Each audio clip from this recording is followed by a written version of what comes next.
Power star Pawan Kalyan the OG. అసలు ఈ range లో ఉంటుందని ఎక్స్పెక్ట్ చేయలేదు. యాక్చువల్లీ విజువల్స్, తర్వాత ట్రైలర్, తర్వాత సాంగ్స్, బ్యాక్గ్రౌండ్ మ్యూజిక్ ఇవన్నీ చూసాము.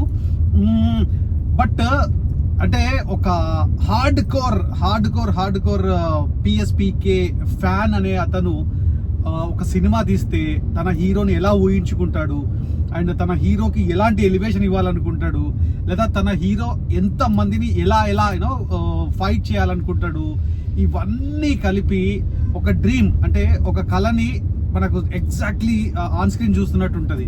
అసలు పిఎస్పీకే అభిమానులకి పూనకాలు, అంతే పూనకాలు, 100% పూనకాలే. చూడని వాళ్ళు కాదు కదా అసలు. ఐ థింక్ కొన్ని ఎలివేషన్స్ అయితే సినిమాలో లాస్ట్ 10 ఇయర్స్లోనా మేబీ చాలా సినిమాలు చూసాం మనం పూనకాలు వచ్చేటివి, కానీ ఈ రేంజ్ ఎలివేషన్ మాత్రం నెవర్ బిఫోర్ అన్నట్టుంది. అసలు 2,500 కోట్లు 3,000 కోట్లు అని చెప్తున్నారు కదా, ఎంతవరకు పోతుందో ఇది. ఎందుకంటే ఎట్లాగో యూనో ఆల్రెడీ అబ్రాడ్లో before release only break even అయిందని చెప్పేసి చెప్తున్నారు. So this is going to be ultimate feast for Pavan Kalyan fans, and amazing news and amazing movie. And ఎట్టి పరిస్థితుల్లో ఎవ్వరు మిస్ కాకండి, తప్పకుండా థియేటర్కి వెళ్ళి చూడండి. ఎందుకంటే ఇది థియేటర్లోనే చూడాల్సిన సినిమా. థియేటర్కి వెళ్ళి చూడకపోతే మీకు ఆ హై రాదు. అండ్ ఆ పవనిజం, మాస్ పవనిజం ఏదైతే ఉంటుందో అదంతా మీకు థియేటర్లోనే కనిపిస్తుంది, యూఫోరియా కానీ ఇంకోటి కానీ.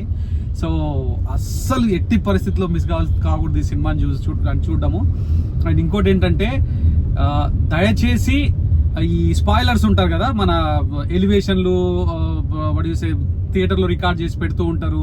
అండ్ కొన్ని ఇంపార్టెంట్ సీన్స్, కొన్ని యూనో గూస్ బంప్ సీన్స్, తర్వాత కొన్ని మేజర్ సీన్స్ ఏవైతే మనం అక్కడికి వెళ్ళి థియేటర్లో చూసి ఎంజాయ్ చేయాల్సిన సీన్స్ ఉంటాయో అవి కొందరు మహానుభావులు, అంటే మన వాళ్ళే, మన ఫ్యాన్సే, అంతకు మించి వేరే వాళ్ళు ఎవరు కాదు, కానీ అత్యుత్సాహంతో దాన్ని మొబైల్లో స్క్రీన్లో రికార్డింగ్ చేసేసి ఆల్రెడీ యూట్యూబ్లో పెట్టేస్తుంటారు. అవి మాత్రం ఎట్టి పరిస్థితుల్లో చూడకండి, ఎందుకంటే ఇది థియేటర్లోనే చూడాల్సిన సినిమా అండ్ థియేటర్లోనే ఎంజాయ్ చేయాల్సిన సినిమా.